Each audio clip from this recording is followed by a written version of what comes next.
नमस्कार, मैं हूं अंकुर और आप देख रहे हैं सत्य हिंदी का न्यूज बुलेटिन। एक नजर अब तक की सुर्खियों पर। राजस्थान की भजनलाल सरकार ने 1 जनवरी से गैस सिलेंडर 450 रुपए में देने का ऐलान कर दिया है। हालांकि ये सिलेंडर उन्हीं लोगों को मिलेगा जो उज्ज्वला योजना से जुड़े परिवार होंगे। सीएम भजनलाल शर्मा ने कहा कि बीजेपी के संकल्प पत्र में किए गए वादे के अनुसार इस योजना को लागू किया जाएगा। हालांकि पिछले दिनों राज्यसभा में एक सवाल के जवाब में पेट्रोलियम एवं प्राकृतिक गैस विभाग के राज्य मंत्री रामेश्वर तेली ने कहा था कि 450 रुपए में गैस सिलेंडर देने की केंद्र सरकार की कोई योजना नहीं है। इस जवाब के बाद लोगों में संशय हुआ कि बीजेपी चुनावी घोषणा पत्र में किया गया अपना वादा पूरा करेगी या नहीं करेगी, लेकिन अब प्रदेश सरकार ने इस संशय को दूर कर दिया है। दरअसल उज्ज्वला योजना के लाभार्थियों को केंद्र सरकार 600 रुपए में गैस सिलेंडर दे रही है। अब राजस्थान में भजनलाल सरकार उज्ज्वला योजना से जुड़े परिवारों को 450 रुपए में सिलेंडर देगी। गौरतलब है कि प्रदेश में करीब 70 लाख परिवार उज्ज्वला योजना से जुड़े हुए हैं। केंद्र सरकार ने अयोध्या जंक्शन के रेलवे स्टेशन का नाम बदलकर अयोध्या धाम जंक्शन कर दिया है। फैजाबाद लोकसभा क्षेत्र के बीजेपी सांसद लल्लू सिंह ने सोशल मीडिया साइट एक्स पर ये जानकारी दी है।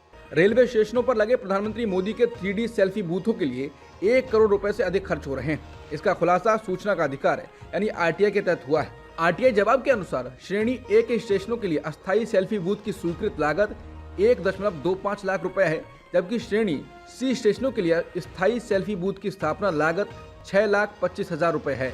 सेल्फी बूथों पर कुल खर्च 1 करोड़ 60 लाख रुपए से अधिक है। यात्री सेल्फी बूथ पर प्रधानमंत्री मोदी की छवि संग फोटो ले सकते हैं। AIMIM के अध्यक्ष असदुद्दीन ओवैसी ने रेलवे स्टेशनों पर सेल्फी के लिए PM मोदी के पुतले लगाए जाने के केंद्र सरकार के कदम की आलोचना की है। सोशल मीडिया साइट एक्स पर उन्होंने कहा है कि मोदी सरकार ऐसे सेल्फी बूथ कई रेलवे स्टेशनों पर लगवा रही है। एक पुतले की कीमत 1.25 लाख से 6.25 लाख तक है। भारत सरकार की तिजोरियों में इतना धन नहीं है कि जिससे राजा जी नरेंद्र भाई के सारी ख्वाहिशें पूरी हो सकें। सरकार पर तंज कसते हुए उन्होंने कहा, लेकिन सेल्फी के आगे देश का गरीब क्या चीज है। देश की सारी संपत्ति मोदी जी के लिए रेवड़ी है, एंजॉय। कांग्रेस अध्यक्ष मल्लिकार्जुन खड़गे ने रेलवे स्टेशनों पर प्रधानमंत्री मोदी की तस्वीरों वाले सेल्फी बूथ स्थापित करना करदाताओं के पैसे की बर्बादी बताया। खड़गे ने कहा कि मोदी सरकार द्वारा आत्ममुग्ध प्रचार की कोई सीमा नहीं। रेलवे स्टेशनों पर मोदी जी के 3D सेल्फी पॉइंट स्थापित करके करदाताओं के पैसे की पूरी तरह बर्बादी है। इससे पहले सशस्त्र बलों को मोदी जी के प्रमुख कटआउट के साथ 822 ऐसे सेल्फी पॉइंट स्थापित करने का आदेश देकर हमारे बहादुर सैनिकों के खून और बलिदान का राजनीतिक उपयोग किया गया था। कांग्रेस अध्यक्ष ने दावा किया कि मोदी सरकार ने राज्यों को सूखा और बाढ़ राहत के लिए राशि नहीं दी है। विपक्ष शासित राज्यों की मनरेगा निधि भी लंबित है, लेकिन इसमें इन सस्ते चुनावी स्टंटों पर उदारता पूर्वक सार्वजनिक धन खर्च करने का दुस्साहस है। रक्षा मंत्री राजनाथ सिंह ने कहा है कि उन्हें पूरा विश्वास है कि सेना जम्मू कश्मीर से आतंकवाद का सफाया कर देगी, लेकिन इसके साथ ही उन्होंने सैनिकों से कहा कि उन्हें कोई गलती नहीं करनी चाहिए जिससे किसी भारतीय को नुकसान पहुंचे। रक्षा मंत्री ने सीमावर्ती जिले राजौरी में सैनिकों से कहा, आप देश के रक्षक हैं, लेकिन मैं आपसे अनुरोध करना चाहता हूं कि देश की सुरक्षा सुनिश्चित करने के अलावा लोगों का दिल जीतने की भी आपकी जिम्मेदारी है। ऐसी कोई गलती नहीं होनी चाहिए जिससे किसी भी भारतीय को नुकसान पहुंचे। रक्षा मंत्री राजनाथ सिंह ने बुधवार को पुंछ राजौरी में मारे गए 3 स्थानीय लोगों के परिजनों और घायलों से मुलाकात की। पुंछ राजौरी में सेना के काफिले पर हुए हमले के बाद कथित तौर पर इन तीनों को पूछताछ के लिए बुलाया गया था, लेकिन बाद में इनके शव पाए गए थे। रक्षा मंत्री ने इन तीनों मृतकों के परिजनों से मिलकर अपनी संवेदना व्यक्त की और भरोसा दिया कि 1 महीने के अंदर उन्हें न्याय मिलेगा। इस मामले में सेना ने कोर्ट ऑफ इंक्वायरी का गठन किया है और 3 अफसरों को ड्यूटी से हटा दिया गया है। राहुल गांधी फिर से यात्रा शुरू कर रहे हैं। इस बार इसका नाम भारत जोड़ो यात्रा नहीं होगा, इसका नाम बदलकर भारत न्याय यात्रा कर दिया गया है। कांग्रेस ने घोषणा की है कि 14 जनवरी से शुरू होने वाली भारत जोड़ो यात्रा के दूसरे संस्करण की शुरुआत पूर्व से पश्चिम की ओर होगी। यात्रा पूर्वोत्तर में मणिपुर से शुरू होगी और 20 मार्च को महाराष्ट्र के मुंबई में खत्म होगी। कांग्रेस अध्यक्ष मल्लिकार्जुन खड़गे 14 जनवरी को मणिपुर से पदयात्रा को हरी झंडी दिखाएंगे। राहुल गांधी की भारत न्याय यात्रा के दौरान 14 राज्यों के 85 जिलों को कवर किया जाएगा। ये मार्च मणिपुर, नागालैंड, असम, मेघालय, पश्चिम बंगाल, बिहार, झारखंड, उड़ीसा, उत्तर प्रदेश, मध्य प्रदेश, छत्तीसगढ़, राजस्थान, गुजरात और महाराष्ट्र में 6,200 किलोमीटर की दूरी तय करेगा। बता दें, राहुल गांधी की पिछली भारत जोड़ो यात्रा को गेम चेंजर में से एक माना गया था। कहा जाता है कि उस यात्रा ने पार्टी को कर्नाटक में प्रचंड जीत दर्ज कराने में मदद की। यात्रा का असर तेलंगाना में भी देखा गया। अब देखना होगा कि इस यात्रा का असर क्या पड़ेगा। राहुल गांधी ने अगली यात्रा की घोषणा कर दी है। इसको लेकर वरिष्ठ पत्रकार रह चुके और कांग्रेस से जुड़े हुए पंकज श्रीवास्तव कहते हैं कि मीडिया और ओपिनियन पोल करने वाले जब 3 राज्यों में मिली हार के आधार पर कांग्रेस या इंडिया गठबंधन का मरसिया लिखने में व्यस्त हैं, राहुल गांधी अपनी दूसरी यात्रा के लिए जुट गए हैं। यात्रा की शुरुआत उस मणिपुर में होगी जहां कुछ दिन पहले 87 शवों को 8 महीने बाद अंतिम संस्कार नसीब हुआ है, जहां की हर सड़क पर धुआं भरा हुआ है और हर गली में आंसुओं की नदी बह रही है। लेकिन भारत के मीडिया की नजरों से ये सब अदृश्य है, जैसे किसी दूर देश की बात हो। वो कहते हैं कि राहुल गांधी एक बार पहले भी मणिपुर के जख्मों पर मरहम लगा चुके हैं और इस बार भी वो 14 जनवरी से मणिपुर का शोक लेकर 20 मार्च को मुंबई पहुंचेंगे, जहां के आजाद मैदान में 1942 में आइडिया ऑफ इंडिया का झंडा लेकर अंग्रेजों भारत छोड़ो की हुंकार भरी गई थी। वो कहते हैं कि 8 महीने से जल रहे मणिपुर जाने की फुर्सत भारत के प्रधानमंत्री मोदी को चाहे ना मिली हो, राहुल गांधी ने पीड़ितों को गले लगाकर बताया है कि उसके दुख में भारत भी दुखी है। ये किसी बेहद अंधेरे समय में एक चिराग के जलने जैसा है। वरिष्ठ पत्रकार राकेश पाठक कहते हैं कि माननीय के मुखारबिंद से जिस मणिपुर का मां उच्चारित नहीं हुआ, लेकिन राहुल गांधी वहीं से अपने भारत न्याय यात्रा शुरू करेंगे। यात्रा मां से मुंबई में समाप्त होगी। बता दें, राहुल गांधी के द्वारा यात्रा की शुरुआत मणिपुर से किए जाने की चर्चा हो रही है। केंद्रीय मंत्री अनुराग ठाकुर ने राहुल गांधी की भारत न्याय यात्रा निकालने पर कटाक्ष किया है। उन्होंने कहा कि जो लोग अपने शासन के दौरान हुए 1984 के सिख विरोधी दंगों के पीड़ितों को कई वर्षों तक न्याय नहीं दिला सके, वो किसी को कैसे न्याय दिला सकते हैं। उन्होंने कहा कि जो लोग टुकड़े टुकड़े गिरोह के मेंबर्स को शामिल करते हैं और जाति और क्षेत्र के आधार पर विभाजन पैदा करते हैं, वो कैसे न्याय दिला सकते हैं। कांग्रेस नेता सुप्रिया श्रीनेत ने कहा है कि 4500 किलोमीटर की कन्याकुमारी से कश्मीर तक भारत जोड़ो यात्रा ने इस देश में एक नई राजनीति की शुरुआत कर दी। वो राजनीति जिसमें मोहब्बत है, जो नेताओं और जनता के बीच की दूरी को मिटा देती है, जो लोगों की आवाज़ को मजबूती देती है। वो राजनीति जिसमें हर भाषा, हर रंग, हर धर्म, हर जाति का मिश्रण है, जो नफरत के बाजार में मोहब्बत की दुकान खोलती है। और अब वक्त है भारत न्याय यात्रा का। 6200 किलोमीटर से ऊपर मणिपुर से मुंबई तक 14 राज्यों 85 जिलों से गुजरने वाली इस यात्रा का लक्ष्य है न्याय, आर्थिक न्याय, सामाजिक न्याय, राजनीतिक न्याय।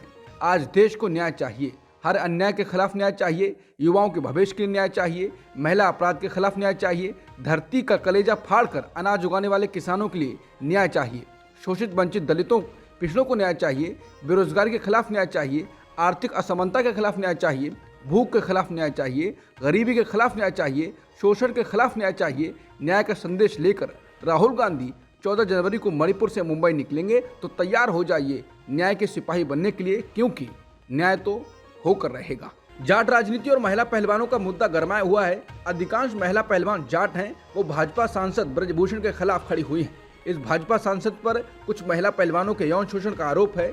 ऐसे में कांग्रेस पूरी तरह महिला पहलवानों के साथ खड़ी हो गई है। कांग्रेस नेता राहुल गांधी ने झज्जर जाकर बजरंग पुनिया, दीपक पुनिया और अन्य पहलवानों से मुलाकात की। राहुल का दौरा जाहिर सी बात है कि जाट राजनीति और महिला पहलवानों से जुड़ा हुआ है। संदेश चला गया है।